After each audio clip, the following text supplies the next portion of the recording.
नमस्कार दोस्तों, आज की कहानी एक भावनात्मक सामाजिक कहानी है। बहू, आज मेरी किटी पार्टी है। मेरी किटी की सहेलियां आएंगी तो सब इंतजाम अच्छे से होना चाहिए। खाने पीने के इंतजाम में कोई कमी ना रहे। और हाँ, गवारों की तरह कपड़े पहन के मत आ जाना लोगों के सामने। ये जो 6 मीटर का कपड़ा लपेटे रहती हो ना, वो न मत लपेट लेना। तुम साड़ी पहन के उन लोगों के सामने मत आना। वो लोगों की बहुएं मॉडर्न कपड़े पहनते हैं तो तुम साड़ी लपेट के मत आ जाना। ये लोग मेरा मजाक उड़ाएंगी। तुम भी उन लोगों के सामने मॉडर्न कपड़े ही पहन के रहना। मेरी बात कान खोलकर सुन लो। उन लोगों के सामने ऐसा कोई काम मत कर देना जिससे उन लोगों को पता चले कि तुम एक गंवार हो। प्रेरणा की सास ने व्यंग्यात्मक लहजे में उससे कहा, मम्मी जी, मेरे पास मॉडर्न कपड़े नहीं है। प्रेरणा ने धीरे से कहा, मैंने तुम्हें लाकर तो दिया था, वो कहाँ गया? प्रेरणा की सास विजया गुस्से में बोलती है, मम्मी जी, वो कपड़े तो मैंने सोनिया दीदी को दे दिया क्योंकि वो कपड़े मेरे पहनने लायक नहीं थे। प्रेरणा ने डरते हुए नजर झुका के कहा, अब तो समय भी नहीं है कि मैं बाजार जाके तुम्हारे लिए कपड़े लेकर आऊं। हे भगवान, मैंने ऐसा कौन सा पाप कर दिया था कि ऐसी गंवार बहू मिली जो मेरे पढ़े लिखे बेटे का जीवन ही बर्बाद कर गया। पता नहीं प्रभास के पापा को इस लड़की में ऐसा क्या दिखाई दे गया, इस लड़की को बहू बनाकर ले आए। वीरा जी गुस्से में बड़बड़ाए जा रही थी। अपनी सास की बात सुन के प्रेरणा की आंखों में आंसू आ गए। उसने कहा तो कुछ नहीं, चुपचाप वहां से जाने लगी। तभी उसकी नज़र उसके ससुर पे पड़ती है तो शायद दरवाजे पे वो खड़े थे और उनकी बात वो सुन रहे थे, अपनी पत्नी की बात। वीणा की नज़र जैसे ही अपने पति पे पड़ी वो भी सकपका गई। प्रेरणा के ससुर प्रकाश जी इससे पहले कुछ कहते उससे पहले दरवाजे की घंटी बज गई। वीणा जी ने कहा, लगता है मेरी किटी की सहेली आ गई। उन्होंने जानबूझ के प्रकाश जी से कहा जिससे ये बात आगे ना बढ़ पाए। प्रकाश जी भी वहां से चले गए क्योंकि बाहरी लोगों के सामने वो हंगामा नहीं करना चाहते थे। वीणा जी ने दरवाजा खोला तो वहां उनकी किटी की सहेलियां आ गई थीं। वीणा उन्हें देख के बहुत खुश होती है और उन्हें अंदर लेकर आती है। घर की सजावट देख के एक सहेली ने पूछा, मिसेस पांडे, घर का डेकोरेशन तो बहुत अच्छा लग रहा है। हाँ मिसेस मेहता, ये बहुत मेरी पसंद से हो रहा है ना, इसलिए अच्छा तो होगा ही। मिसेस पांडे वीणा जी से गर्व से कहती हैं। और इसी प्रकार से सभी किटी की औरतें अपने घर परिवार की बड़ाई करने में लगी हुई थी। वीणा जी भी अपनी पसंद और काबिलियत का बखान करने में लगी हुई थी। तभी मिसेस मेहता ने पूछा, मिसेस पांडे, आपकी बहू नहीं दिखाई दे रही है, क्या आप उन्हें लोगों से नहीं मिलवाना चाहती? मिसेस मेहता की बात सुनकर वीणा जी को ना चाहते हुए भी प्रेरणा को वहां बुलाना पड़ा। प्रेरणा ने शिफॉन की साड़ी पहनी हुई थी और अपने लंबे बालों की चोटी गूंथी हुई थी। प्रेरणा को साड़ी पहने हुए देख के सभी औरतें एक दूसरे का मुंह देखकर मुस्कुराने लगी। वीणा जी सभी के चेहरों की मुस्कुराहट देखकर प्रेरणा को घूरने लगी और उन औरतों में से एक ने कहा, अरे वीणा जी, आपकी बहू अभी भी पुराने जमाने के कपड़े पहनते हैं, या तो तुम उसे दबा के रखती हो, खुद तो तुम मॉडर्न कपड़े पहनती हो और बहू को साड़ी पहनने के लिए मजबूर करती हो। अरे कैसी बातें कर रही है आप मिसेस पाठक? मैं आपकी तरह दोहरा व्यक्तित्व नहीं रखती। मैंने अपनी बहू पे कोई पाबंदी नहीं लगाई है आपकी बहू की तरह। मेरी बहू गवारी की तरह रहना ही पसंद करती है। अब उसके कारण मुझे भी ऐसी बातें सुननी पड़ती है, वरना किसी की ऐसी क्या मजाल मुझे कुछ कह जाए। आप इस समय मेरे घर पे हैं इसलिए मैं चुप हूँ, नहीं तो आपको जवाब देना मुझे अच्छी तरह से आता है। वीणा ने गुस्से में कहा, अरे छोड़ो भी, तुम लोग क्या बात लेके बैठ गए? वीणा जी की बहू चाहे जो पहने उसकी मर्जी, अब इसमें बहस करने की क्या जरूरत? तब तक मिसेस वर्मा ने कहा।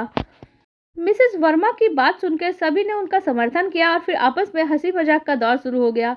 वीणा ने भी संगीत लगा दिया और सभी नृत्य करने लगी। किटी पार्टी शाम 6 बजे तक चली। उसके बाद सभी किटी मेंबर वहां से चली गई। अपनी सहेलियों के जाने के बाद वीणा जी ने अपनी बहू प्रेरणा को गुस्से में आवाज लगाई, प्रेरणा, यहाँ आओ।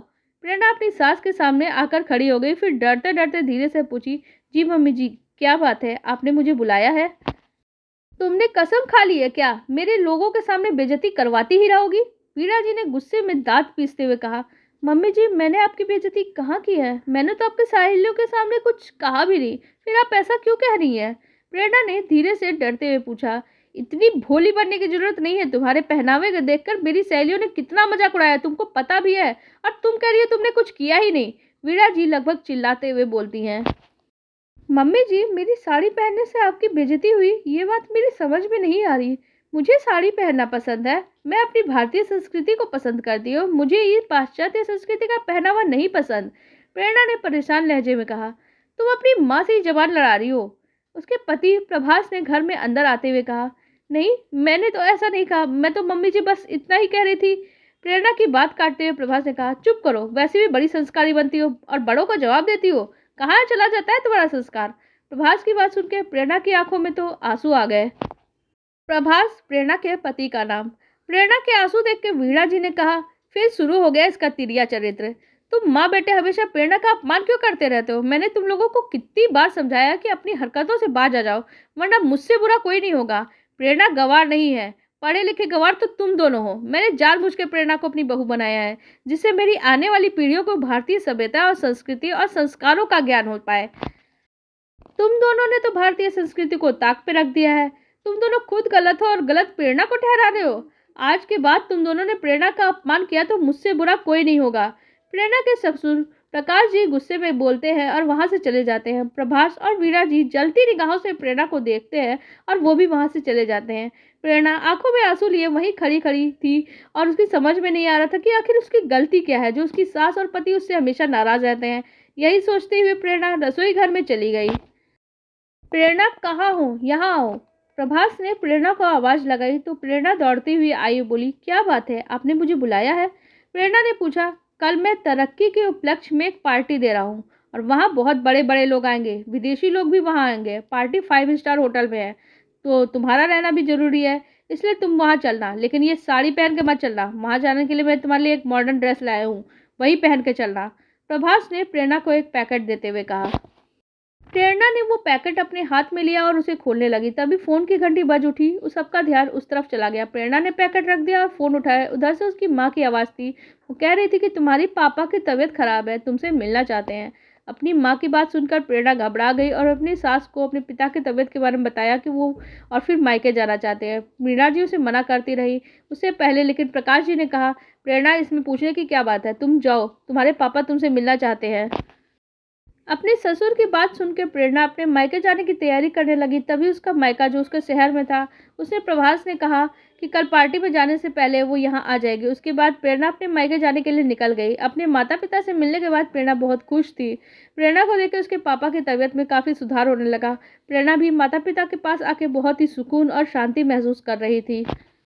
दूसरे दिन प्रेरणा के पिता की तबीयत ठीक थी तो प्रभास ने प्रेरणा को फ़ोन करके कहा कि तू वो सीधे होटल आ जाए।